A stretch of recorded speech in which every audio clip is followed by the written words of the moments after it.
Coulson has given his team one simple mission: find enough gravitonium to seal the breach and save the world. But General Hale is not making it easy on them, and in fact is looking to start a team of her own. It's family, flying ships, and the return of Werner Von Strucker on this week's Agents of S.H.I.E.L.D. Season 5, Episode 13, Principia.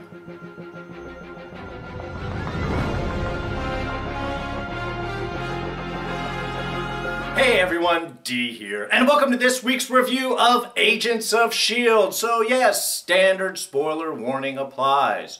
Alright, good episode this week. We are moving forward in our standard mission to save the world.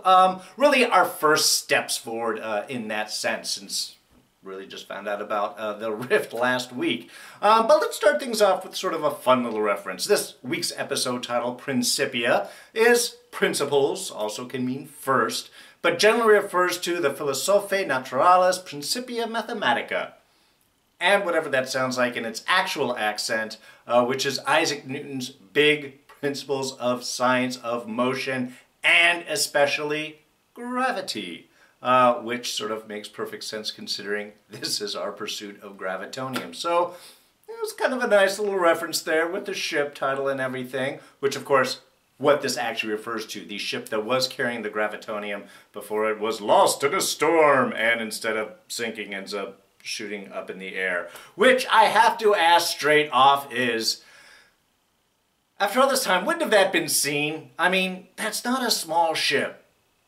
And there's a lot of planes and satellites and things. I don't know. I mean, maybe it's easy to be lost depending on if it's the middle of the ocean. But they said it was heading over to the Pacific. So we would think Atlantic to Pacific, standard shipping lanes, a lot of flights. Anyway, it was cool. It looked awesome. But that was the first thing that caught me, was just like, seriously, this ship is like accessible altitude? Alright. Anyway, so we do get our first pursuit off. Sealing the breach, need the gravitonium to do that. The little bit that they had in Deke's old belt, not enough, as Fitz said, a band-aid on, or a duct tape on Hoover Dam, for your visual references. So they have to go and find the main source. So I love the fact that we are diving into gravitonium. We have graviton sort of reference to within all of this as well. So we are going the right direction, but I guess with this, they're able to get the gravitonium all by itself. Maybe graviton shows up later on. You can't have this type of reference without really getting back to him, I don't think. But in order to get through all this, we end up meeting up with Jake Busey's character, Tony Kane. Though I have to say straight off, whenever you name a character Kane, I'm always expecting betrayal. Just, I don't know. It's in the zeitgeist. But he did well this episode, and not a whole lot for him. He really kind of background, just sort of little bit of insight into the background into the past of Mac. Some great old pictures. Get to find out Mac Hammer. MC Hammer reference, nice. But really he's just an observational. Not a whole lot that he's really doing in this episode outside of being that blast in the past, and of course leading us to our Hydra doctors, who have all been given new identities, much like Project Paperclip did post-World War II with the Nazi scientists, which they completely reference in the episode. So he's really just sort of our doorman, and of course gets to have fun seeing robot fights and flying ships. So it's just really mostly a very straightforward episode, which I liked. It was just, everything was kind of heading one step to the next. They go, they find the ship. I did like the battles of the ship. I liked that it was creepy. Mark Kolpak, who does all of the effects stuff for Agents of S.H.I.E.L.D., really just constantly doing an amazing job. I mean, the outside shot was cool, but I have to say, after it ended and the gravity dropped out and the ship sort of was floating there and just dropped down as the camera moved over the Zephyr, it was just a beautiful shot. I was wondering how long they were going to hold. Are we going to get to see it hit the water? But no, not. But otherwise, yeah, I did like the kind of scenes in the boat. We do find out about Hale leaving lots of little presents, and we'll be getting to General Hale in just a little bit there with the sleeping mechs, sleeping bots there. But I liked the whole fight. You know, again, we're keeping things interesting moving forward. We find gravitonium. Yes, of course, this ship is afloat. The fact that it was Deke who figured that all out, I thought was a brilliant bit for him to be able to throw a lot of his knowledge into what's going on. Obviously, throughout the episode, we have little stuff between Deke, and I got to talk about Deke a little bit more in a second here. But the back and forth between him and Fitz was great, and sort of being pushed off and not regarded as being intelligent. But Coulson was right to bring him in. He knows the most about gravitonium, and thus can have that insight and realization of what happens if a ship is struck with lightning while it's carrying gravitonium. So we have the ship up there, and of course, again, Deke stepping forward. You can't touch it. Find a plastic box, which makes sense because the big clear box that the gravitonium was held in before looked like plexiglass. And that's the way in order to transport. So they got a way to hold the gravitonium, the way to move it, and 90 seconds, of course, to get off the ship, which is when you have the big robot attack. Great fight scene, and you know from the moment that Mac looks down at the robot, all that he is thinking is, they got robot arms. Fitz needs robot arms to give to Yo-Yo. I'm getting robot arms. So that all was super cool. So really a very straightforward bit of a mission this week. Great effects, great little storytelling. The fact that everything moved along quickly. We didn't spend a lot of time, even when they did the flashbacks with Jake Busey's character, with Tony Kane. They were small bits, and we moved on. So I think the pacing on this episode, as usual, really good. Kept everything moving forward, and of course, at the end, we get some gravitonium. We'll see how that works out. Now, of course, besides the gravitonium, the other Season 1 reference that we have is cyber tech, which of course makes sense. That's where the scientists are all connected from, those we were working on. But more importantly, that is our connection to Deathlock and Mike Peterson and the caterpillar formula that first gave him powers. Now it was, of course, the jacked up version of that made Garrett, crazier Garrett, once they added in the Kree blood to it. And they don't have that, so we're not looking again for refinding the Kree blood. That was all lost when the guest house blew up and we lost all of Project Tahiti. But because they did keep Garrett alive for so long, collapsing, his internal organs were failing and everything else, the likelihood that that serum or some extract of it, some of that research that was used to help Garrett, might help Coulson. So of course that spurs on our May and Daisy with a beautiful little sequence. And again, things moved really quick in this episode. They didn't dwell, but they did spend that time on that great moment where they bring it up to Phil and he's like, no, and he walks away, and we just have Daisy and May, just perfect, the two of them together. With he's always been the shield for us, so like it or not, we're going to be the shield for him. They're going to go after it, and they're going to find what they can in order to save Phil. And this kind of ties into a little bit of the Yo-Yo stuff, which again, all very emotional moments. I have to say, I did love the bit with Coulson and Yo-Yo, as Coulson's trying to sell the whole bit with the hand, and Yo-Yo brings up, how does it feel? It doesn't feel at all. You get used to it. That's that kind of like the realization. You see, we're trying to pick her up, but Phil of all people really knows the actual price. Yes, you get some super cool gadgets in it, but there is a downside to it. So I just love that quick addressing of that moment too.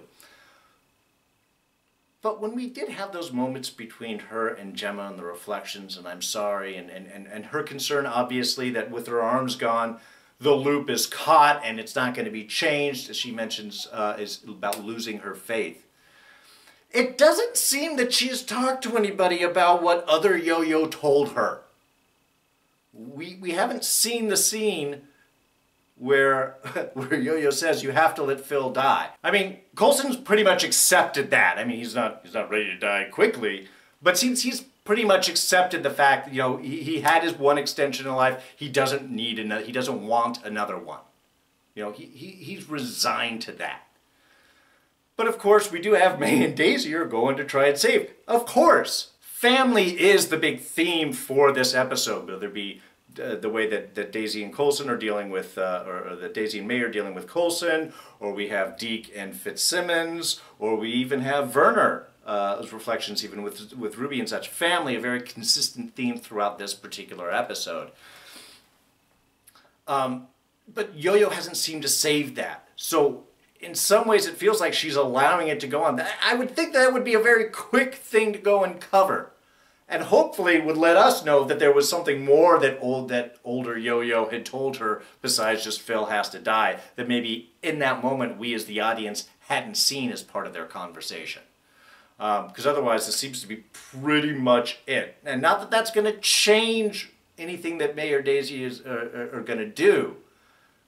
But it should be left out there. I feel like that's being held on for some big reveal later on. Like, no, you have to let him die. It's all going to end. And I understand the move for drama for that, but I just think from a practical standpoint, that might be information that should be shared quickly.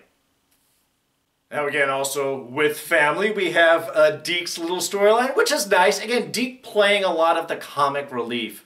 But I did love how they quickly made the connection that we saw at the end of last episode from General Hale's viewpoint, looking at the DNA, that already we have Deke grasping it. Again, great pacing, moving this story forward. I love the little interplay, and you get to see a lot of that early, whether it's bringing out the baseball glove to play catch, referencing Einstein, which is something that Totally Fits would do. The uncomfortable, don't you and Gemma, who just got married, want to have some alone time? No, let's not discuss that. Let's play ball. Again, this is all, even without family, these are perfect family dynamics. But of course, what this really leads to is the kind of conflict. Again, more family dynamic, the kid annoying the older person, and we have that. We have Deke annoying Fitz throughout all of this. As I had mentioned, I love that Coulson had brought in Deke in order for his extensive knowledge of gravitonium and everything else. It does end up playing out very nicely for him. But I love that playing. I also even love Deke's little comment about, do you know how smart I am? I don't even know how smart I am, because smarts only cared about how long that you can stay alive. So in some ways it refers to a deep intelligence there, but also that, you know, different value systems in the past versus the post-apocalyptic future. We had the little scene with Deke's mom, which was mainly there to give us some very cool, frightening moments, but also for the reminder of the phrase, you just need to take it doesn't need to be big steps, you just need to be moving in the right direction, which, you know, as soon as you hear is something that Gemma's going to say. It was pretty well foreshadowed. I liked Deke's reaction when he caught it, though, which I think was very realistic in the just not grasping and brain trying to catch up with everything that he is seeing and starting to understand. It was great. And then we get to the end where he's sort of like just poking at Fitz. Like, okay, Grandpa. It just works in so many different ways now. So I love that little family development. I love, you know, I'm really enjoying Deke in the past. But mostly, they handled this bit of knowledge well. They moved, Deke figured it out, and they moved the story forward. This isn't something they have to dwell on. There's a lot more story to cover. Now, Werner Von Strucker was a surprise to me to see at the beginning of this episode, especially moving around. And remember, last time we saw Werner, he was in a coma, stuck into the memory enhancer and zapped by Lincoln to try and wake him up, to try and get the information. In the coma, of course, being tortured by Ward. Well, Ward's guy, actually. I can't remember his name. Which is where he gets the big scar on his head. So I love that they've maintained all of that. But again, this really continues that sort of family theme that we have in this episode, and Hale's mission to build her own team. But what we really have here from the very beginning, and I'll throw it out because it stuck with me the entire episode, is our Scene of the Week. This week, And that is the first scene, the opening sequence with Werner.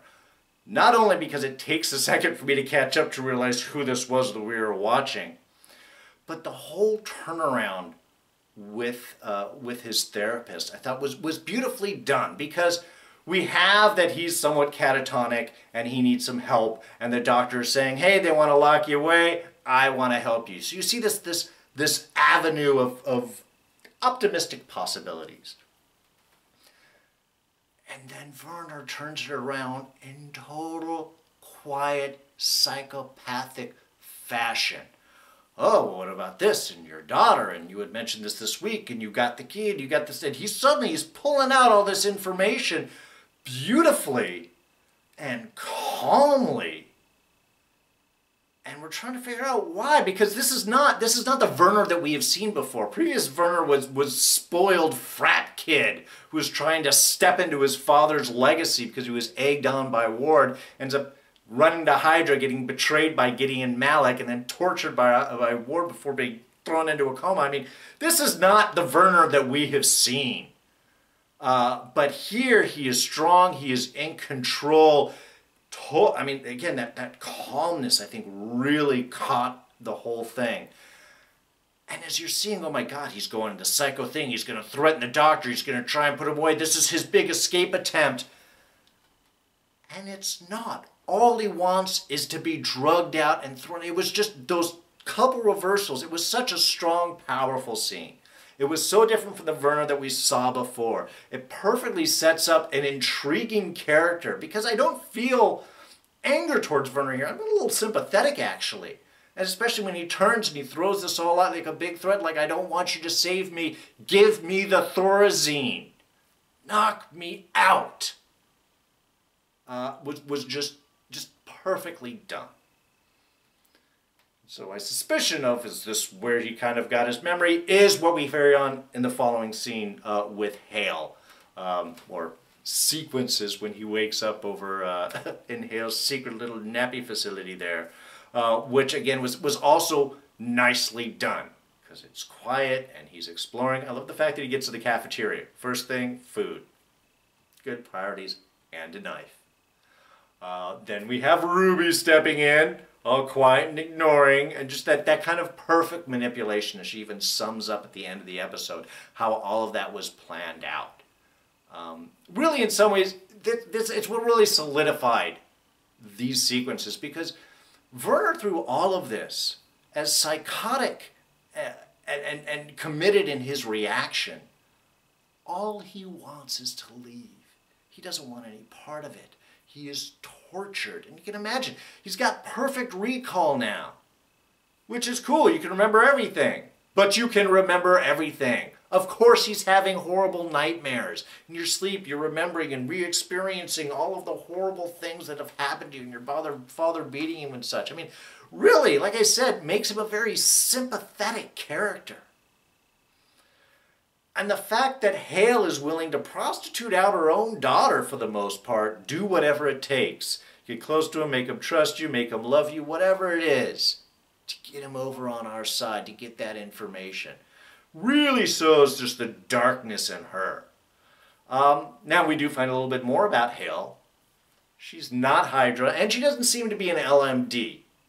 Yes, she has bots that are in control. They're not like full high-tech LMD bots, certainly strong enough to fight the team hand-to-hand on a boat and do full weapons and tactical maneuverings and stuff. So, I mean, you know, they're useful. But she seems to be following her own thing and has been around for a while. Obviously, big surprise there that Werner and Ruby know each other as kids, that Hale was going to Baron Von Strucker's place, that they had overlapping interests. But she is here to create something new. Obviously upset at Baron Von Strucker, that's when Hydra went in the wrong direction. She's trying to create something new, something better. So she is definitely an idealist of some sort. She has a strong vision, a strong idea of what she is going for. It certainly, like I said, doesn't seem that she's an LMD. It seems separate from our superior. We don't have any of those same feelings. It's definitely not Hydra. So, could be a Skrull. We have thrown out those ideas. I'm not thinking that we're necessarily going to go in that direction. I think they're going to save Skrull for Captain Marvel. I don't think that they had necessarily introduced that in Agents of S.H.I.E.L.D. now. So she could just be some regular crazy person that throws her daughter in jail and makes them all do... She could just be that kind of messed up person. But it's good to get at least a little bit of this background of this information, of where she's coming from. But that last scene... Well, when we have Ruby and Werner together, again, also very cool. The fact that Ruby gets him by telling the truth. And I think she's totally right. I think she's obeying her mom to get Werner in, but I think she was, in fact, telling the truth with the idea of, let's make it our team. I don't think she wants anything to do with her mom. I think she's ready to go at a moment's notice. I think this is where Ruby is starting to see her potential of power play. And we know that she motivates a little differently than her mom. She's a little more willing to do killing, while Hale's trying to just get to Daisy. A little different approaches. But it does mark for some very interesting possibilities forward, especially when we see one of the other new team members is our old friend, Crusher Creel. Alright, just a couple of small things. One of Tony Kane's aliases thrown out there by Daisy, Marion Cobretti, a.k.a. Cobra, Sylvester Stallone character from the movie Cobra way back in the 80s. Just, again, another fun reference. I love Deke asking Fitz and Simmons if there are hotels there at the bottom of the ocean 5 miles deep. Do you go there for vacations? It seems nice. Again, ocean water, all new to him. And I love Fitz referring to Deke as Scrappy-Doo. Scrappy was the most annoying character ever in that show. Scooby was awesome, Scrappy sucked, and we all know it. Oh, and continuing the puns and bad references, we of course had, and I understand Coulson not being able to hold back, telling Mac Hammer, you can't touch this, regarding the gravitonium. Of course. And when he gets back, Yo-Yo saying, I don't know, I'm stumped. Really, it's like dad humor all over the place. I love it. Oh, and the discovery of Twinkies. You know, it was the greatest moment in Deke's life. And lastly, I hope you guys all caught that awesome Infinity War trailer that just dropped. Oh, it was beautiful. So much cool stuff to see. So much great character interaction. I am even more excited. Really cannot wait. And because of its dropping, you know, I still think there is going to be an unexpected crossover. I have some ideas I'm trying to flesh out. If I don't do a special about it this week, I'll just try and do it in with next week's review. It's a time question is really what it comes down to. But really a great trailer, really just getting me excited. It is Marvel's year for sure. So, that is going to wrap us up for this week. Next week, we get some more Fear Dimension action happening. We get some evil team members going after the S.H.I.E.L.D. team. Plus, it looks like possibly the return of the Superior. Will we get some LMD answers then? I certainly hope so. Anyway, thank you so much for joining me here. If you enjoyed this review, please go ahead and hit that like button. Thoughts, ideas, comments, you know where to put them. Down in the section below. It has been really busy and crazy for me lately. I'm trying to get back and respond to all of your comments. Please be patient with me. You can always subscribe, catch me on Twitter and Instagram. That's what I'm saying. I'm at Darren Jakes. Subscribe if you're not. Hit this button. You'll catch all of these reviews. We'll throw up even a couple of samples here of recent stuff you might enjoy. Please check it out. Anyway, that's going to be it for me. I'm D, and I'm out of here. Catch you guys next time. Bye-bye.